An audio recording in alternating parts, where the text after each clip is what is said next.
हाय students, मैं C R Sharma, chairman BSI Jaipur, और मैं आज आप लोगों के लिए लाया हूँ सीए फाउंडेशन जून 23 एग्जाम के लिए जो आपका पेपर है economics, business economics and BC के, इसका ABC analysis and short circuit strategy. Students, ये पेपर ऐसा है जो काफ़ी इजी है और इसमें आप पूरे फाउंडेशन का एग्रीगेट बना सकते हो, इसलिए इसकी स्टडी एबीसी पैटर्न से करेंगे तो ज़्यादा बेनिफिट मिलेगा। तो एबीसी कैटेगरी में, ए कैटेगरी में वो चैप्टर हैं जो इजी हैं और स्कोरिंग भी है, बी कैटेगरी में मॉडरेट चैप्टर हैं और सी कैटेगरी में या तो जो टफ है या जिसको कम स्कोरिंग है वो चैप्टर रखे हुए हैं।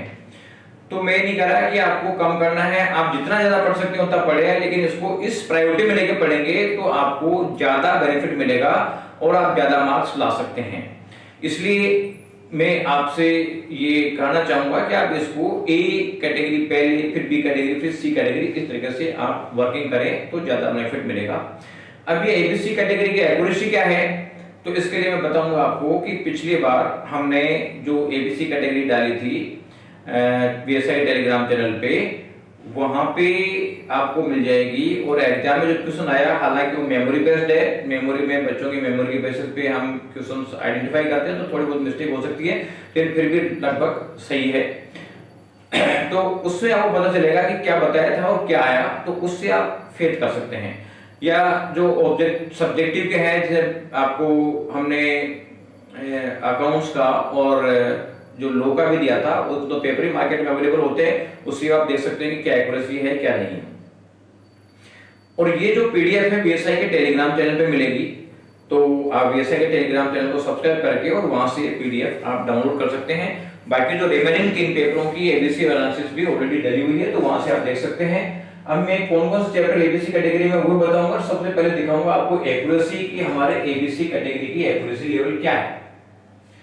आप देखोगे कि ये एबीसी एनालिसिस जो आपका है बिजनेस इकोनॉमिक्स एंड बीसीए का है, वो हमने 5 अक्टूबर को डाला था। ये बीएसआई का टेलीग्राम चैनल का लिंक है, यहाँ जाके आप देख सकते हैं कि ये हमने डाला था। और बाद में दिसंबर 22 में ये पेपर हुआ, तो उसमें इतने मार्क्स के क्वेश्चन पूछे गए थे, इससे आपको पता चल जाएगा। ए कैटेगरी में हमने बताया था कि 38 मार्क्स के क्वेश्चन आएंगे, 37 मार्क्स के आए। बी कैटेगरी बताए थे 39 के आएंगे, 43 के आएंगे, इस तरीके से 77 के बताए थे और 80 के आगे और बी कैटेगरी। सी कैटेगरी में हमने 23 के बताए थे और 19 मार्क्स के क्वेश्चन इसमें आ गए हैं सी कैटेगरी के चैप्टर्स में। तो आप देख सकते हो कि इसमें क्या एक्यूरेसी है क्या नहीं है। एक क्वेश्चन का आईडी नहीं लगाया, इसलिए 99 हमने लिखा है, अदरवाइज वो भी किसी न किसी चैप्टर से तो हो गया होगा। अब कौन सा चैप्टर ए कैटेगरी में है, तो मैं बिजनेस इकोनॉमिक्स की बात करूं तो चैप्टर 1 है इसका यूनिट 1 एंड यूनिट 2, ये ए कैटेगरी में रखे हुए हैं। ये 6 नंबर का वेटेज है इसका लगभग। चैप्टर नंबर बी है, उसका यूनिट 3 है सप्लाई, वो ए कैटेगरी में रखा हुआ है।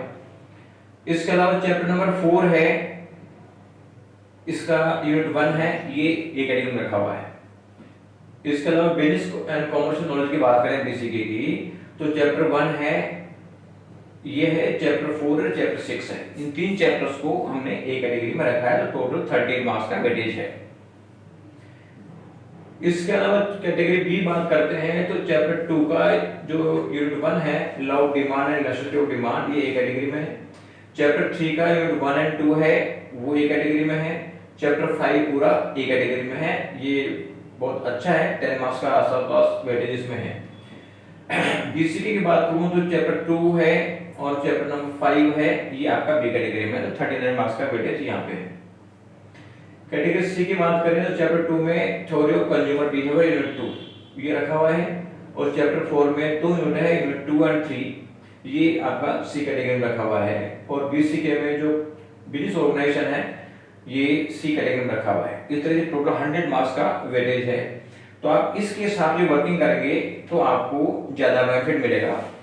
तो जितना ज्यादा पढ़ सकते हैं उतना ज्यादा पढ़ें, लेकिन इस कैटेगरी के हिसाब से वर्किंग करेंगे तो आपको बहुत ज्यादा बेनिफिट मिलेगा। तो आप बेटर है कि इस तरीके से पढ़ें और मैक्सिमम बेनिफिट लें, क्योंकि ये पेपर वो है जो आपके चारों सब्जेक्ट का एग्रीगेट बना सकता है, अगर थोड़ा सा आपने सावधानी बरत ली तो।